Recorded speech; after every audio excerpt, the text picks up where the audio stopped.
Recently, a student at Florida State was found face down in the grass, bleeding out on campus in public. And a girl walked by the crime scene with an iced latte in her hand.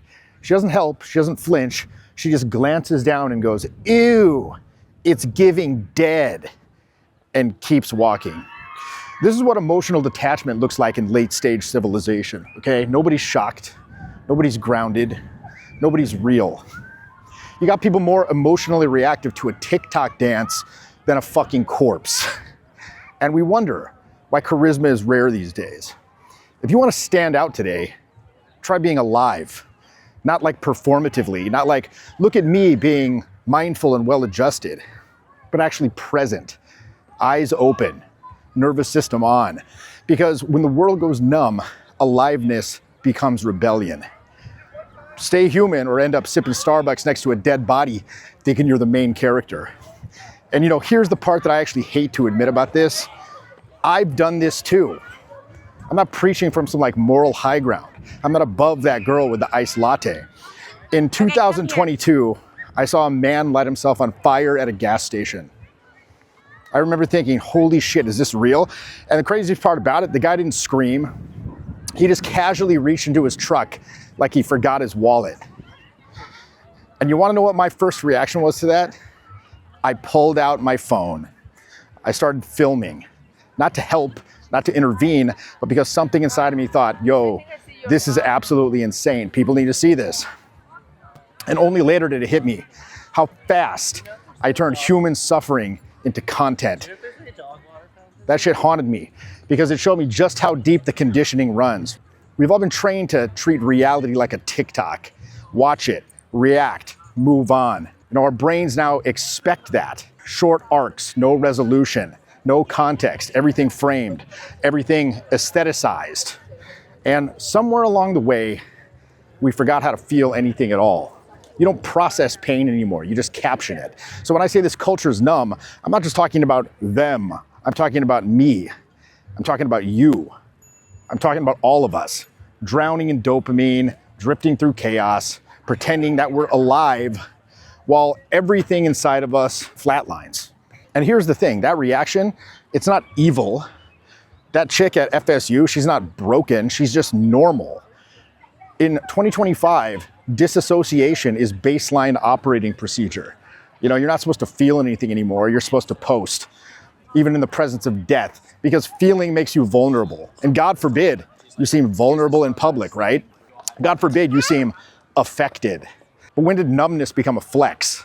We build our entire lives to avoid thinking about death. We pretend we got time. We chase money, clout, approval, as if that's gonna somehow make us immune. But spoiler alert, you're gonna die very soon. Could be 60 years, could be 6 minutes. That part's not up to you. And deep down, you know this. But here's the thing, you're not scared of dying, you're scared of feeling alive.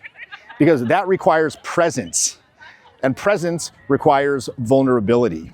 And vulnerability means that you might get hurt, it means you might get laughed at, you might get rejected. So instead, you disassociate, you play it safe, you cope, you become a TikTok commenter with a heartbeat, a content algorithm wearing skin. You were born to feel this life in full resolution, not just scroll through it. But instead of facing death, most people ignore it, or they live like it's not real, right? They deny it. They don't live, they just rehearse. And charisma, well, charisma is what happens when somebody stops rehearsing and just shows up. Right now, you're coasting through life with your soul on airplane mode. You scroll past everything, horror, past beauty, past yourself. You perform, you pretend, you call that living. But deep down, you know the truth. Nobody listens to you. Nobody respects you. You're basically invisible. You're forgettable. And if you don't fix this, it's only gonna get worse. What if that ended right now? What if people felt your presence before you even spoke? What if you knew exactly what to say, how to move, how to lead? Not by pretending anymore, but because you became something real. That's what we're offering here, okay? Not a course, not tips, not fucking motivational bullshit, a complete system to rebuild your identity from the inside out. You'll speak with clarity. You'll move with power. You'll radiate the kind of energy that makes people lock in without even knowing why. And look, this isn't cheap, okay? It's not easy, certainly not for everybody. But if this hit you, if some buried part of you is waking up as you watch this, then click the link in the description right now. Let's get to work, right? You're not paying me, you're investing in the only fucking version of yourself that's actually worth becoming. So click the link down there or go back to sleep. Now, if you're still here after all that, it means that, part of you knows that old identity's got to go. You spent your whole life building a character, protecting it, not consciously, but with the sort of passive, ceaseless effort of somebody curating a public-facing identity for a platform that doesn't exist. The way you talk, the way you move, the way you hide. I'm just shy, you say. I'm just not that. That's just not me. I'm not that kind of person. It's not who I am. It's bullshit. That's who you practice being. You rehearsed anxiety. You rehearsed mediocrity. You trained yourself to be invisible, to protect yourself from the judgment of the group. And now it's just automatic. Now that's the default. You think that's your personality, but it's just a loop you never stopped running. But if you can rehearse fear, you can also rehearse power. If you can fake weakness for 10, 20 years, you can build presence in 10 weeks. And that starts when you stop defending the fucking mask, okay? When you stop fiddling with the character sheet and just delete the file. Truth is, you don't need more confidence. You don't need social skills. What you need is to bury the version of you that was designed to be tolerated and become the one who's impossible to ignore. Kill who you think you are, or die never having met the person you were meant to be. Most people think that the opposite of death is what? It's life, but it's not. The opposite of death is presence, awareness, truth. Nerve endings lit up, firing. And the reason that charisma is so rare today is because presence is in and of itself a rebellion.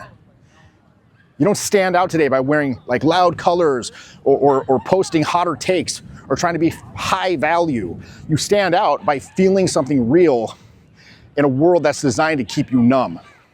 Because again, numbness is the default now.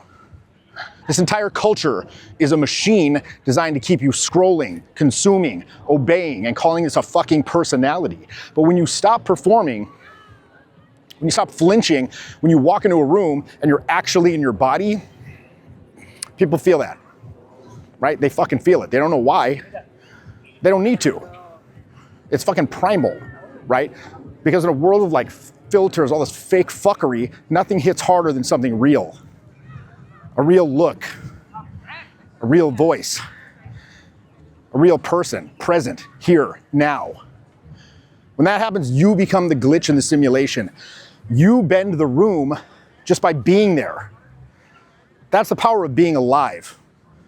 Not halfway, not safely, but fully. And that's what this training that we do is all about. Ultimately, it's not about how to be more social or how to be confident. It's about how to bring yourself back online. And when you do that, they won't know what the fuck to do with you. Because you stop playing the game. You stop trying to win this simulation and you started rewriting it. And frankly, this is the part where most people flinch. They can't deal with it, right? They feel something real for 1 second in their fucking life and they look away. They go back to scrolling, to pretending, to, again, performing confidence instead of living it. And they'll say to themselves, what? Interesting video, Jeff. Really made me think. But they won't do shit. Because doing something would mean what? Killing who they've been. But you're still here, which means what? It means you know. You know there's no going back now. At some point recently, you felt something crack open in you. You felt a signal. And if you walk away now, that signal fades, the pain comes back, and 5 years from now, you're still stuck in the same place, wondering why nobody sees you. So here's what you do. Click the link, get in the program, become real. Or don't. Keep doom scrolling. Looking for the perfect video to make you finally take action, even though you and I both know you fucking won't. Because it's not about information anymore. What you're lacking is not advice. You are addicted to not acting. But for the small percentage of people watching this who felt something here, that sickening faint awareness that maybe this isn't just another YouTube tab open in your browser, click the link in the description. Not because this is the answer, but because you finally admitted that your current self is not. And this isn't about social skills, this is about sovereignty, okay? The ability to own your mind, your energy, your fucking life. That's how you become somebody that they can't ignore. This is Jeffy, and I'll see you on the inside. Just completed boot camp with Jeffy, and it's been a fucking fun whirlwind of a weekend. I think one of the things that you learn most is to break out of the patterns that you've been in for a long time, and you learn to have fun. I think that's like one of the biggest things. You learn to have unapologetic fun is what you learn.